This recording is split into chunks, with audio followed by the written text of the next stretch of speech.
practicable for this meeting to be broadcast live. However, a recording of this meeting will be made available as soon as possible after the meeting has concluded. We welcome the use of the Welsh language at meetings. I have had no request for people to speak Welsh today, so this meeting will be conducted in English only. Please can members refrain from using the chat function and instead use the raised hand icon to indicate when you want to speak. Please remember to keep your microphone muted when you are not talking. Thank you. Right, we'll move on to the agenda. Agenda item 1, attendance and apologies. Geraint, do we have any apologies? No apologies, Chair. Thank you, Geraint. Agenda item 2, declarations of interest. Geraint, could you please ask members in alphabetical order to state whether they have any interest to declare? Thank you, Chair. If I can start with Councillor Ashley, please. Yes, item 4, item 5, I'm a member of Cumbrian Community Council. Item 6, I'm going to have to withdraw on this one. I've taken consultation with Polly Alice on this, and I'm both a member of the council's canal group, and I'm also a member of Mon and Breck. I'm board member of Mon and Breck Canal Trust, and as such, I've been involved quite closely with discussing this item. So I have a personal interest, and although we're not what's the other word? I'm so involved with it, it puts me almost in prejudicial there. So I've been advised that it'd be advisable that I don't take part in that discussion. Have I got that right, Polly? Is she there? Just to confirm, Councillor Ashley, personal interest in item 4 and 5, and personal and prejudicial in 6. Yes. Okay, cheers. And this is Polly Ellis, solicitor. Councillor Ashley will be leaving the room when we discuss agenda item 6. Okay, cheers. If I can move on to Councillor. Yes, please, Geraint.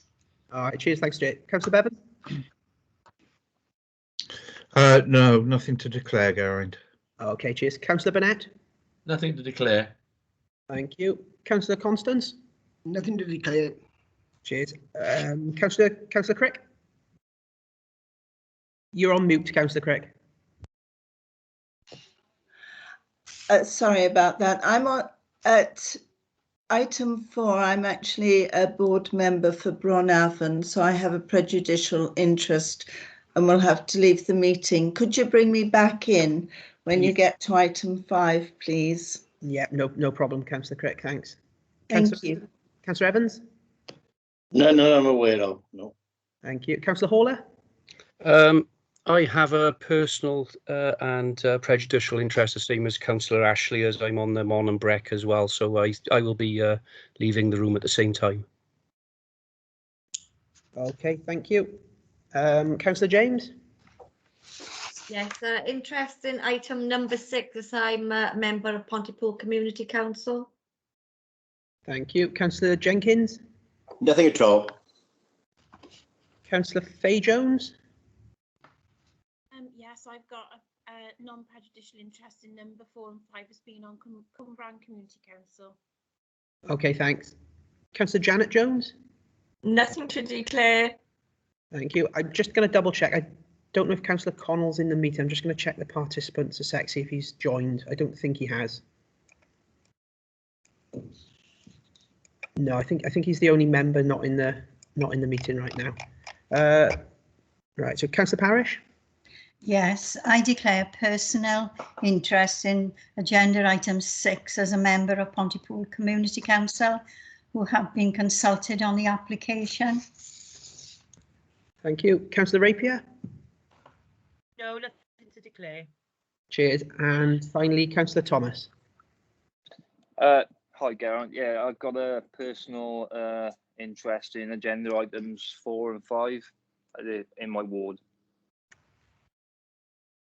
Okay, thank you. That's it, Chair. Thank you, Geraint. Right, we'll move on now to agenda item 3, minutes of the Planning Committee from the 15th of April 2021. Geraint, could you please ask members in alphabetical order to state whether they agree that the minutes are a true and accurate record of the meeting? No problem. Thank you, Chair. Councillor Ashley? Agreed. Councillor Bevan? Agreed. Councillor Burnett? I'll abstain from that one. I wasn't at the meeting. Okay, thank you. Councillor Constance? Agreed. Councillor Crick? Agreed. Councillor Evans? Agreed. Councillor Hawler? Agreed. Councillor James? Agree. Councillor Jenkins? Agreed. Councillor Fay Jones?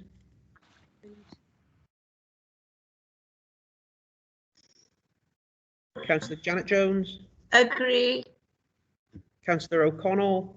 Oh, he's not here, sorry. Councillor Parish? Agree. Councillor Rapier? Agree. And Councillor Thomas? Agreed. Those minutes are agreed, Chair. Thank you, Geraint. Right, we'll move on to agenda item 4. And I think this is the item that Councillor Veronica Crick needs to leave the meeting with a prejudicial interest. That's right. I'll just double check that Councillor Crick leaves now, Chair. I'll let you know when she has. Yes, Councillor Thomas declared an interest, but that wasn't a prejudicial interest. Just personal, I believe. Personal. Thank you. Yeah. I did see Councillor Crick leave. Her face went off the screen, but she's still on my list of participants. So I'm just going to. Yes. Just going to remove it. Well, I can't remove it. I think it's just taken a second to catch up. Yeah, she's gone. She's gone, Chair. Oh, thank you, Geraint. Right. Item agenda 4, planning application 20/P/0477/CND. And it's for the discharge of conditions of planning consent 17/P/0914/FUL. Discharge of condition 6, landscaping, and discharge of condition 8, village green at land off Newport Road, Llantarnam, Cumbran. Right, this report is for information only and is to inform members of the implementation of the approved landscape scheme. Now, can I ask Helen Smith, Principal Planner, to update the committee on the application? Thank you, Chair. I'll just share my screen with the presentation. Bear with me a second.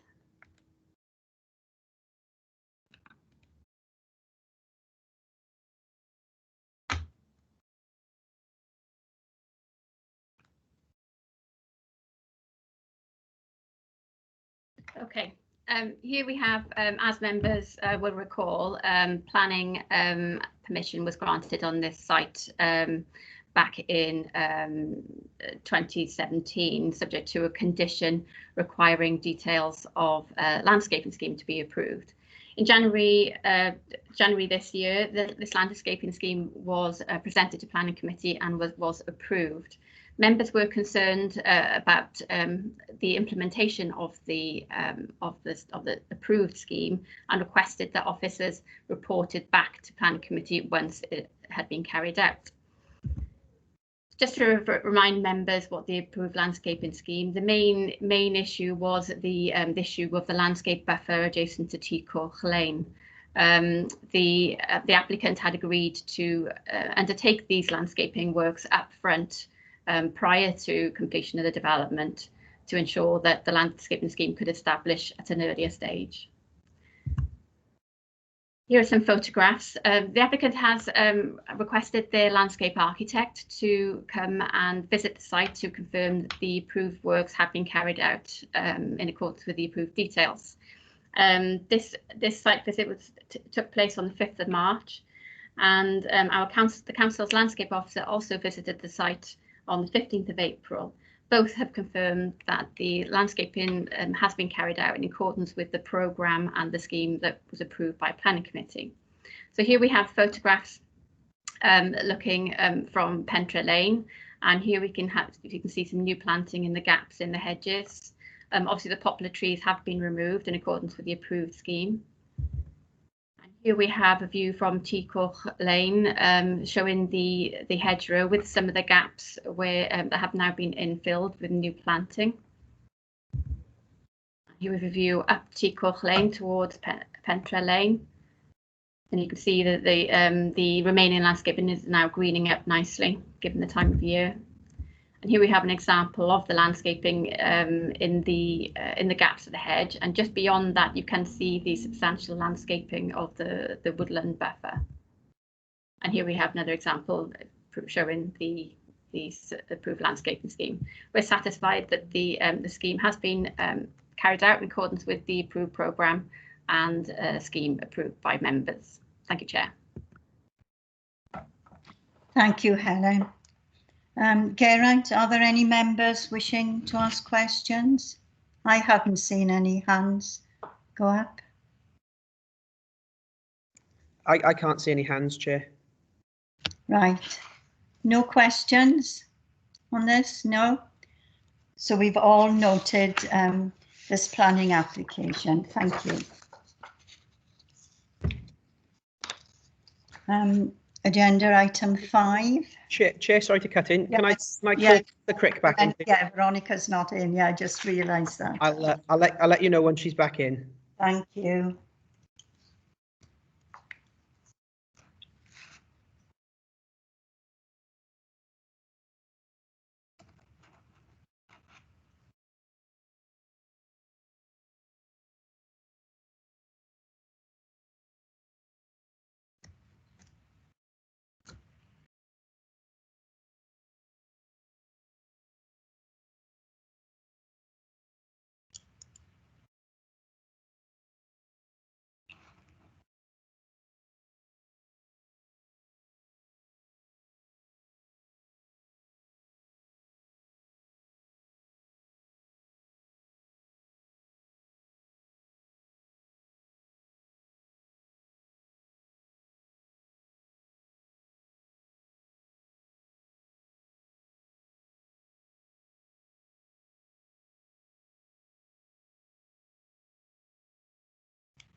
Councillor Crick's back in the meeting now, Chair. Thank you, Geraint. Right, agenda item 5, planning application 21/P/0049/FUL, and is construction of new manufacturing facility, offices, parking and associated works at land off Grange Road, Cumbran. Can I ask Claire Hall, Senior Planner, to present the report, please? Thank you, Chair. Just to remind members, this actually came before you at last month's Planning Committee. And if you look at the recommendation and the minutes that were approved on the bottom of page 7 on today's report, you'll see members unanimously voted to approve it, subject to NRW raising no objection to the flood risk element. Subsequent to the Planning Committee meeting, we had further dialogue with NRW, and it became quite apparent that NRW were never going to say no objection and the flood risk was acceptable. They were only prepared to assess the modelling work and give their advice, and it was for Torfaen County Borough Council as the local planning authority to make that assessment. So the application is just being brought back to you just to comply with the resolution and to make it clear that we have fully evaluated the flood risk. So I hope you can see the screen. This is the additional modelling work. So the application site is here. So this blue area is obviously the river, and these are the areas that are already prone to flooding. As you'll see from the modelling work that was undertaken, the site itself, where the building and the car park and all the bits and pieces are going, is flood free. There is some additional flooding in the corners and into the adjacent recreation field and down into the industrial units.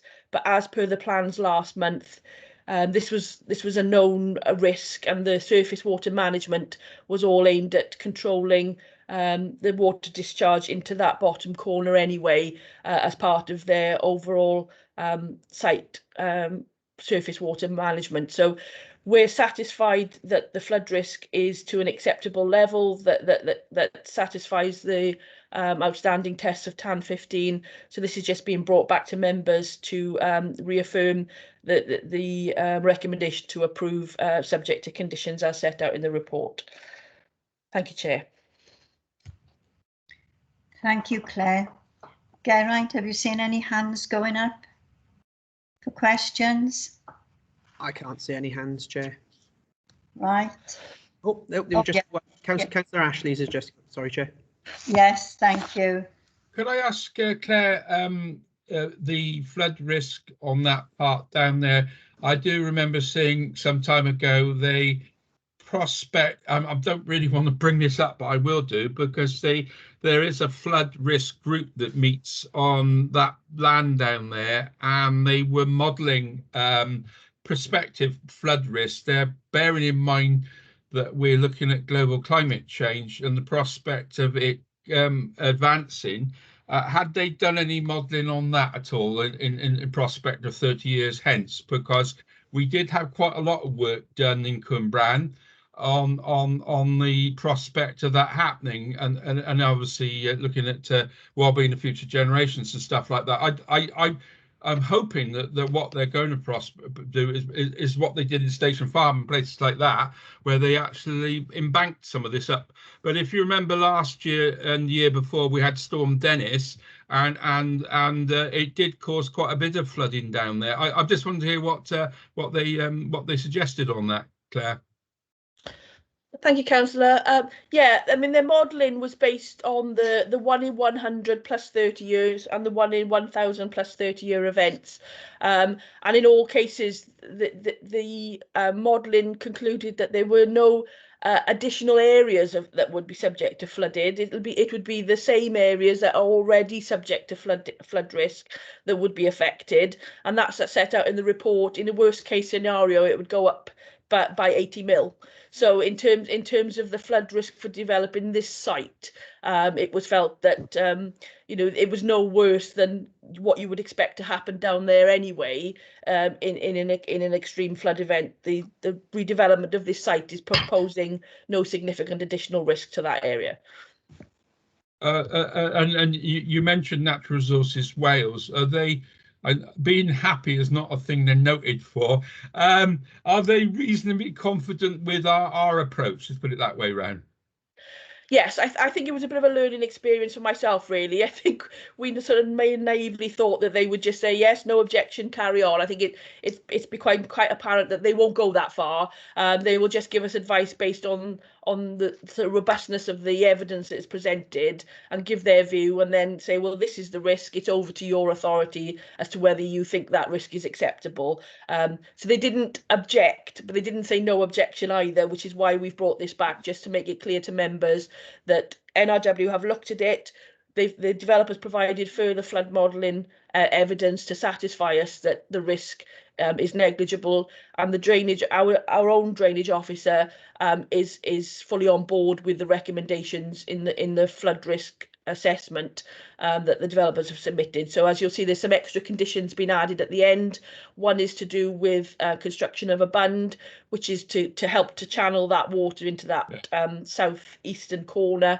And secondly, it's a flood evacuation plan for the building, but bearing in mind the building itself would be flood free. It's really about the emergency arrangements for the company in the event that the car park or parts of the car park went underwater. But as I set out in the report, the depth and velocity are not considered to be significant. I think what the last couple of sentences you've just said there give me some confidence. If it's a car park that's sacrificed, not the building, that does at least give me some confidence. I think I will support this. But I mean, car parks can be sacrificed. But as long as you're confident, I think this committee should be able to be confident. It's too good a development for us to miss, to be honest. Right, thank you. Any more questions or comments on this application? No? Then Yeah, go ahead, Stuart. I'd like to propose it, please. Right. Is there a seconder? Yeah, I'll second it. Yeah. Right, the seconder. Right, Geraint, could you please ask members in alphabetical order to state whether they are for, against or abstaining? No problem. Thank you, Chair. If I can start with Councillor Ashley, please. 4, please. Councillor Bevan. 4. Councillor Burnett. 4. Councillor Constance. 4. Councillor Crick. 4. Councillor Evans. 4. Councillor Hawler. 4. Councillor James. 4. Councillor Jenkins. 4. Councillor Faye Jones. 4. Councillor Janet Jones. 4. Councillor Parish. 4. Councillor Rapier. 4. And Councillor Thomas. 4. That's unanimous, Chair. Yes, that's unanimous. So this planning application has been approved. Thank you. Right, we'll move on to agenda item 6, and I think Councillor Stuart Ashley and Councillor John Hawler need to leave the meeting. I was going to say I don't need to come back. I'll see you next meeting. Okay, thank you, Thanks. Stuart. Thank you there. Thank you. I will disappear at this stage as well. Bye. Thank you, John. Right, have they gone, Geraint? Just check. Councillor Ashley's definitely gone. And Yes. yep, Councillor Hall as well. They've both gone, Chair. Thank you. Sorry, before I start, is Councillor Crick back as well? Yes. Yeah, Yeah. she came back in for the last item. Thank you. Right, planning application 20/P/0795/FUL. And it's erection of new modular building for use as an activity centre and cafe at land west of Telephone Exchange, Fountain Road, Pontymoyle, Pontypool. Can I ask Claire Hall, Senior Planner, to present this report? Thank you, Chair. Just a couple of updates to the report. On page 107, condition 13, there's a drawing number missing from the condition. I do apologise. It should refer to drawing number 014A, which is the car park layout that's referred to in the list of plans at condition 1. There have been 3 further objections received to the application since the report went to print. Largely the same issues as is already referred to and assessed in the report, but with the addition of the reference to the existing tollkeeper's cottage and why that's not part of the application before us. I'm sure members have been aware of local press articles in this regard. So this is the application site. It's at Pontymoyle Basin. Pontymoyle Basin. This is the main A472 flyover and the canal. The application site is proposed. There's an existing toilet block approximately in here. I'm sorry, Claire. Can I just intervene a second? I think it's it's still the previous application that's sharing. Oh, sorry, is it? Okay, yeah, sorry. Bear with me a second. I got too many tabs open. Bear with me.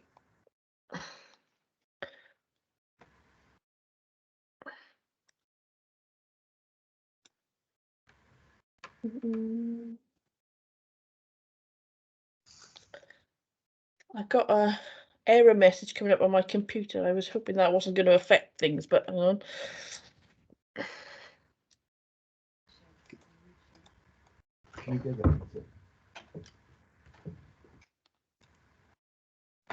If there's a problem, Claire, I'll see if Helen can share. Let's try this. Bear with me.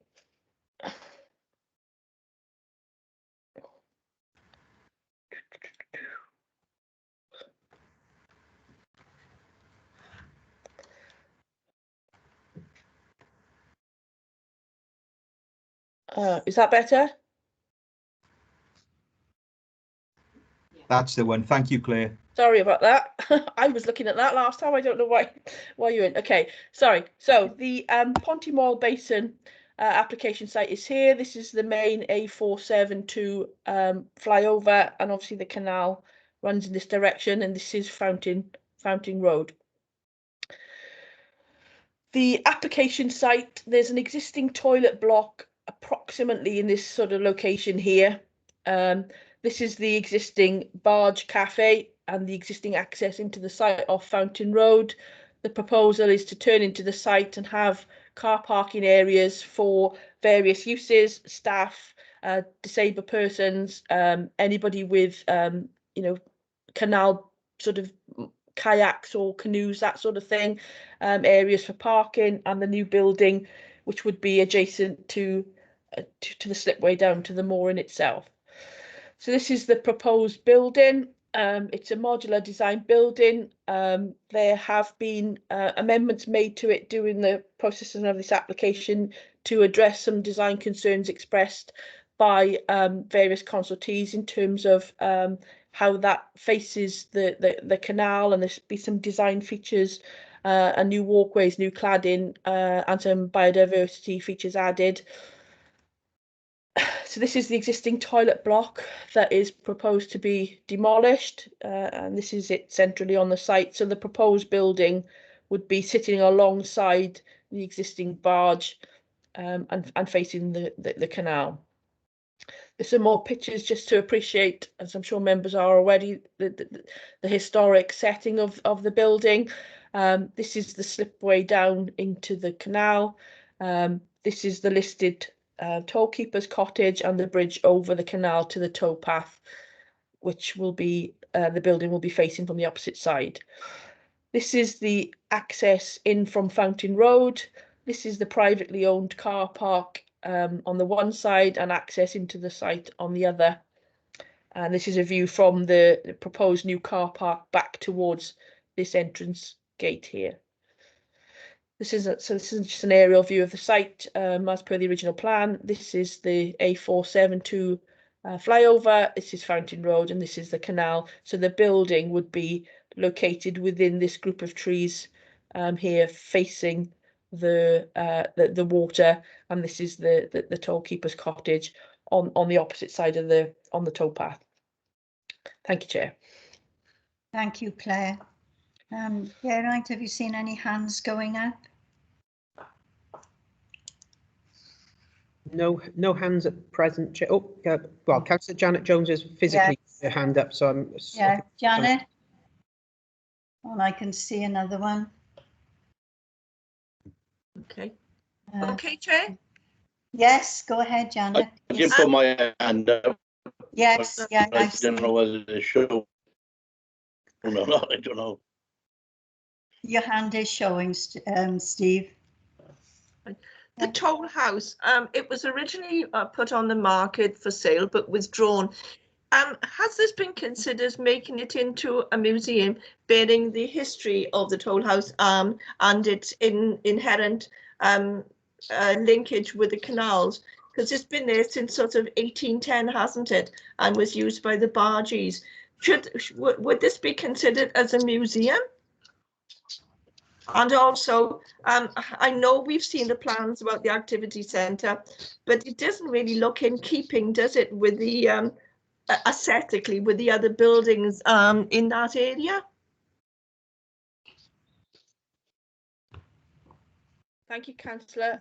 In terms of the plans for the tollkeeper's cottage, I mean, I'm not the right audience really. This is a planning application to develop the land opposite. We are aware from sort of communication this week with our colleagues in Regeneration who have been working with Canal and Rivers Trust as to what's going on with that. I mean, I think our team was taken by surprise by it appearing on the market as yourselves. So don't know is the answer. It's obviously owned by the Canal and River Trust, and they are free to do with it whatever they wish in a landowning capacity. With regards to the proposed building sort of not being in keeping, I think it's very difficult to have a building that's in keeping with such historically significant listed assets, really. And I think the aim has been to have something that is obviously modern and deliberately different in that regard, rather than trying to recreate something that's historic looking. You will see from the report that there have been some concerns with the design, and in an ideal world with more time and money, then further improvements would have been secured. But on balance, given the improvements that were made to the scheme as originally submitted, the comments that we received back on the amended plans, we felt that on balance, you know, we would recommend approval for it, because there was never an intention for it to be in keeping in that regard. It was never the intention to be a, you know, a stone cottage with the slate roof, that sort of thing. Okay, thank you, Claire. Thank you, Chair. Thank you. I got Steve next. Thanks, Chair.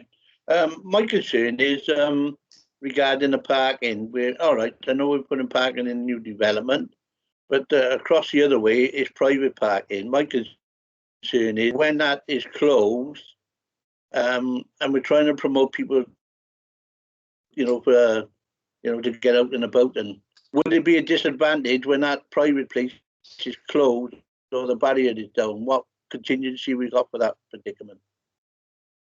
Thank you, Steve. Is there anyone there from Highways, Claire? I can take it unless Paul wants to jump in. I mean, the issue is it is a privately owned car park. The council has no control over when and how that is made available to visitors to Pontymoor Basin. I think from the planning application's point of view, the proposal does provide some parking that doesn't presently exist for visitors and users of the facility. So it's a bit of a catch-22 really, because if the application doesn't go ahead, you don't get any additional parking. But if the application does go ahead, it does bring its own parking with it, but you're still left with the same issue, which is the privately owned car park is not always available, and that does lead to visitors parking elsewhere because they can't get into that site. What I would say from a planning point of view is with what's been provided here, it is obviously aimed at people who are going to walk and cycle and maybe even arrive by boat as much as anything. So the existing car park and how that might be used, ideally, if we could facilitate it, great, but that's not within our ownership or control, unfortunately. I don't know if Paul wants to add anything to that. Paul, do you want to come in? There's nothing I could add to that. You can add. Thank you, Paul. Right, next on the list I've got Hugh Bevan. Yeah, thank you, Chair. Yeah, I've got a number of questions regarding this. First off, we seem to be doing away with public toilets. Obviously, if we are planning on increasing the usage along the canal, people are going to need access to a toilet. And a concern I've got is whether that would only be achievable during the hours that this new activity centre was open. It's also not clear to me, this seems to be submitted by Torvine Council and Torvine councillors acting as the agent.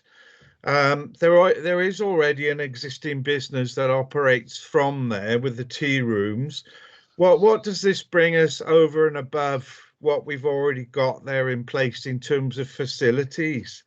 I mean, is it envisaged that it's going to be like a kayak rental type thing? Or, I mean, what I'm trying to get at is if we're trying to increase leisure and tourism and activities throughout the borough, this is an activity centre. So what is it actually going to bring to the area? And I too also have concerns over the aesthetics of it as well. I don't know whether the toll building on the other side of the canal has got listed status or not. But I feel that it's not really in keeping with the character and historic traditions of the canal and the infrastructure that's there. I know Claire said that the intention is to not have something in keeping because of the costs associated with that, but I think looking at the plan, it's so radically different compared to what's actually at the area already. So I have that concern as well. And if we could get some further clarification over, what's intended to happen, because I've visited this particular area in the past, and it's a nice area to go up for a walk, and I have actually used the existing cafe facilities that are there, and I'm trying to see what this is going to give us over and above what's already there, and it's not immediately apparent. Right, Claire, could you answer that, please? Thank you, Chair. Okay, in terms of facilities, my understanding is that the toilet block has got issues in terms of maintenance and management and that sort of thing, as public conveniences often have, and the proposed building does include new facilities in terms of a cafe use and toilets within the building. I take your point that those won't be open necessarily 24/7, but from a planning point of view, there's no reason why they can't be. I think that would just be down to the landowner and or the business and how that runs on site. In terms of the existing site, obviously there's an existing business within the barge that's on site. Now, I'm not party to specific leasehold arrangements that may exist between landowners and tenants, but I do understand that that's been a controversial aspect to this scheme. From a planning point of view, it is purely a question of what the planning policies say for use in this area. So we wouldn't necessarily allow a new use from scratch as a cafe without going through the usual impact that would have on the existing town centre and other retail facilities, for example. But this is, I feel like, a modernisation of what's there already. So the cafe is being relocated into a newer building with newer kitchen and newer facilities and everything that goes with that, and ditto for the toilets, really. In terms of the aesthetics, I don't know what I can add to what I have already said in terms of Councillor Janet Jones's questions, really. I think you'll see from the report that we're not entirely happy with it from a planning point of view. There are certainly improvements that could have been made, but we do have to make a decision based on the constraints that are within the scheme, in terms of the funding that's available and the deadline for meeting that. Thank you, Claire. Right, Faye. Hang on, Chair, there's a few bits of that question that weren't addressed, I'm afraid. So can I come in with a supplementary?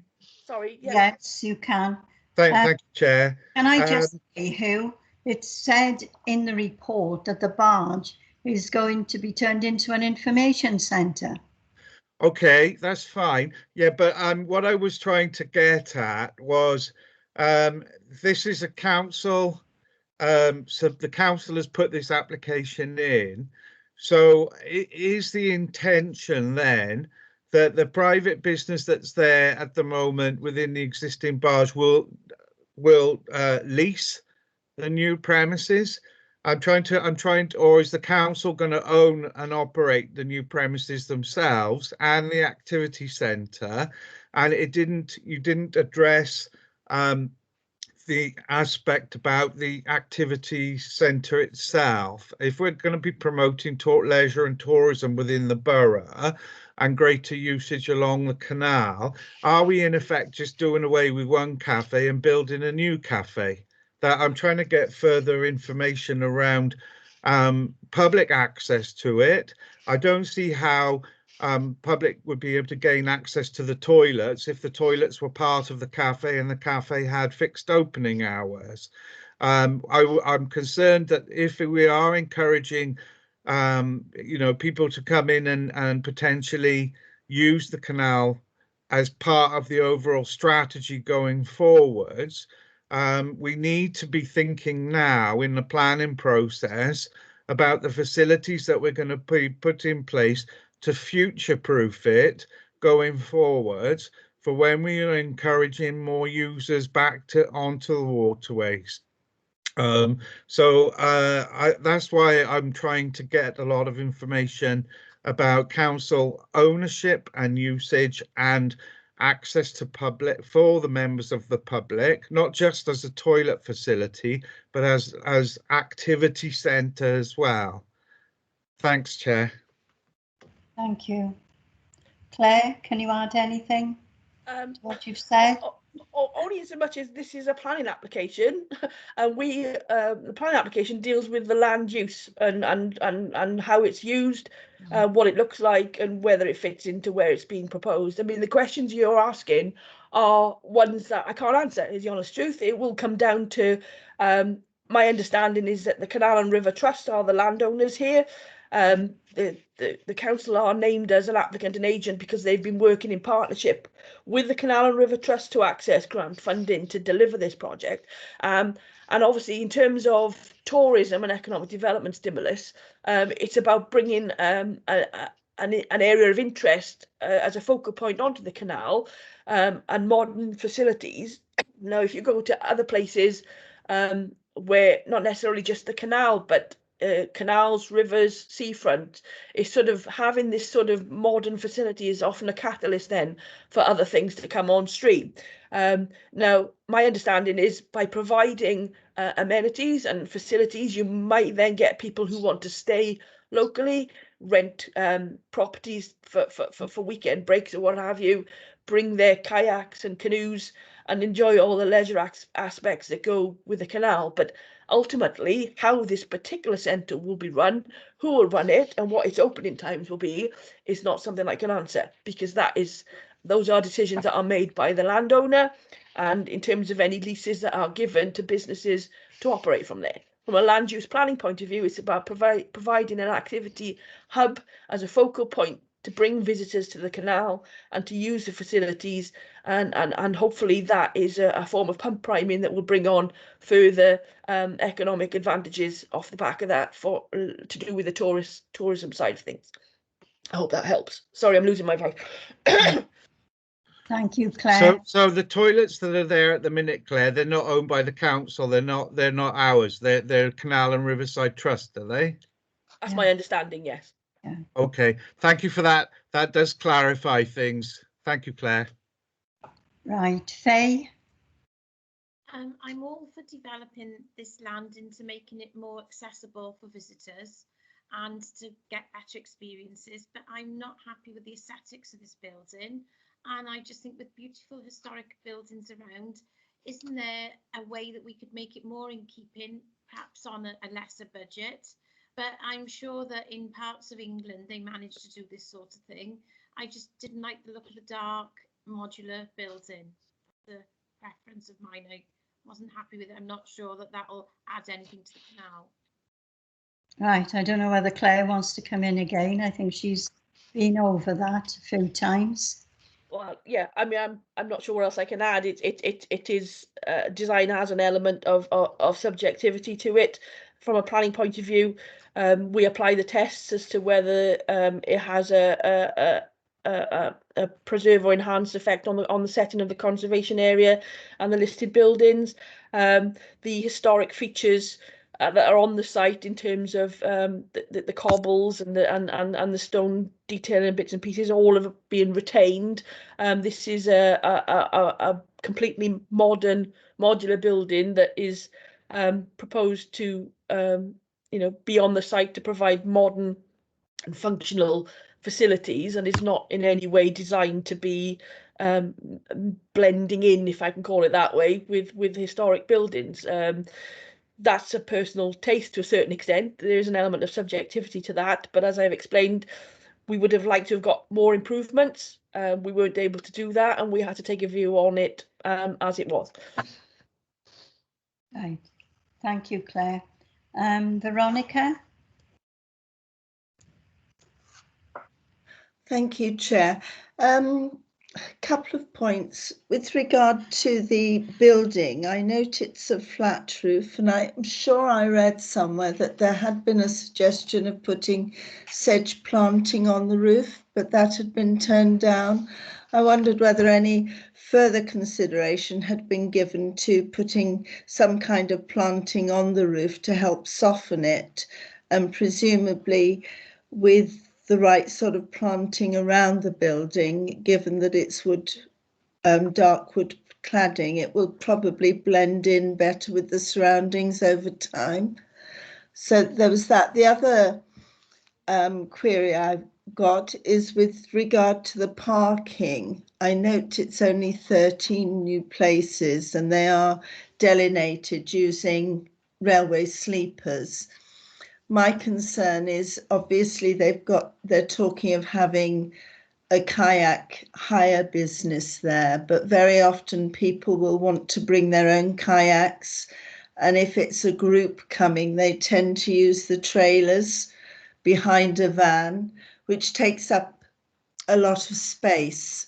So I'm wondering if that consideration had been built into this recommendation for 13 places. Perhaps Paul can answer that. Thank you. Paul, can you answer it? Oh, it's probably me actually. If I can just go back to one of the plans. The individual spaces are parked are delineated with railway sleepers here, so it's very clearly where the mobility parking, where the electric vehicle charging space and staff car parking would be. But the railway sleepers are not then being used to provide individual parking spaces. They are to delineate different areas. So this would allow people with oversized vehicles or trailers to park.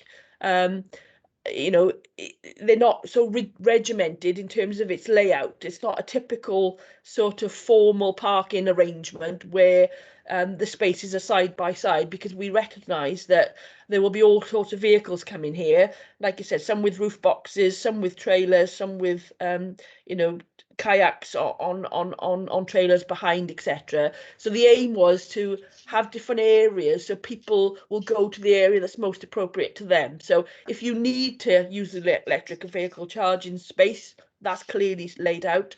If you need mobility assistance, that's clearly laid out. If you're a staff member, that's clearly laid out. And then the other areas then will direct people, they'll park alongside in a normal regimented fashion if they've just got a normal sized vehicle. But if they've got other vessels with them, then they would use the larger parking area. So yes, it has been thought out is the short answer.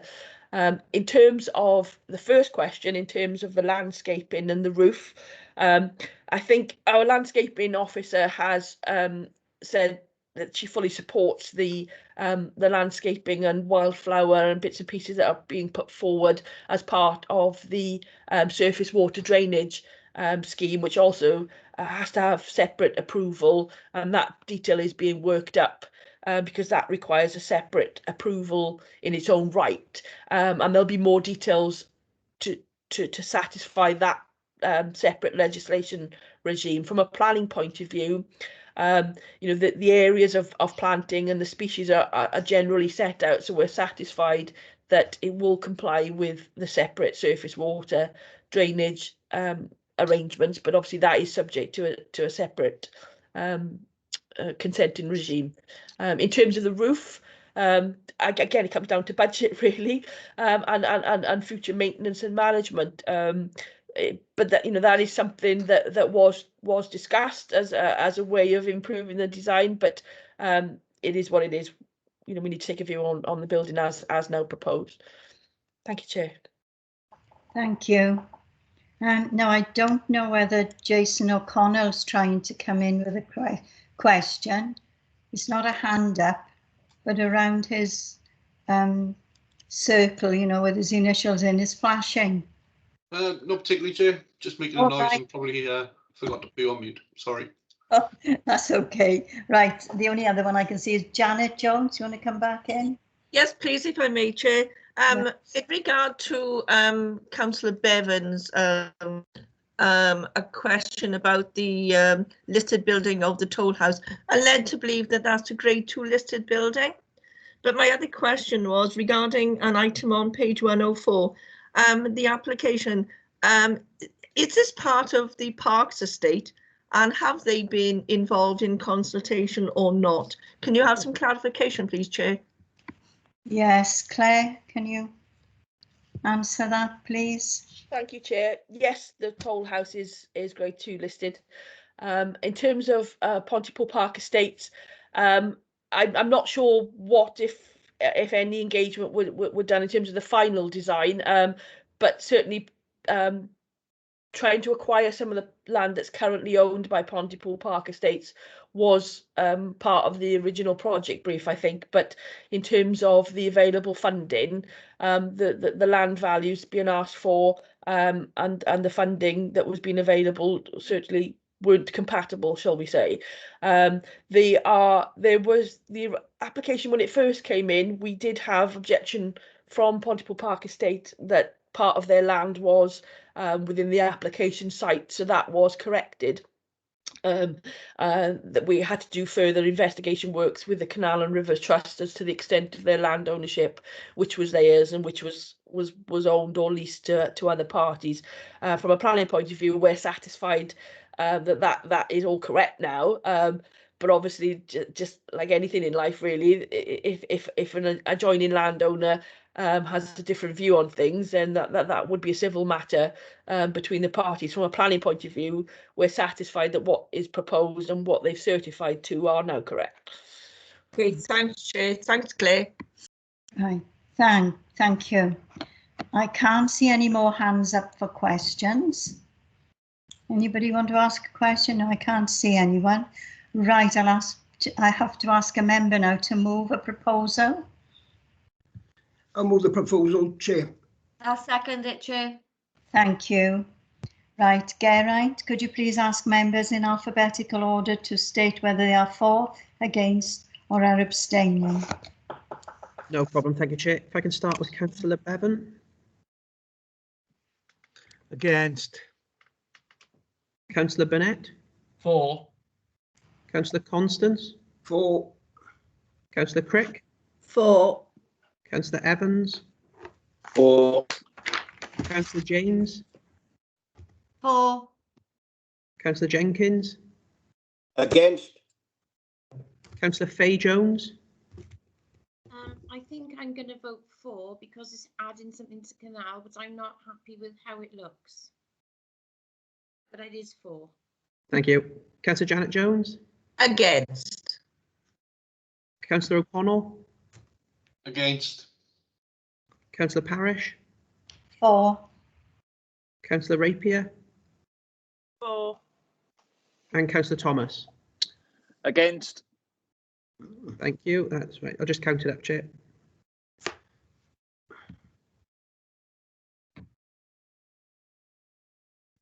That's 8 for and 5 against, Chair. Right, thank you. This application has been approved. Right, that's the last item on the agenda. So I'd like to thank you all for your attendance and contributions, and I'll now close the meeting.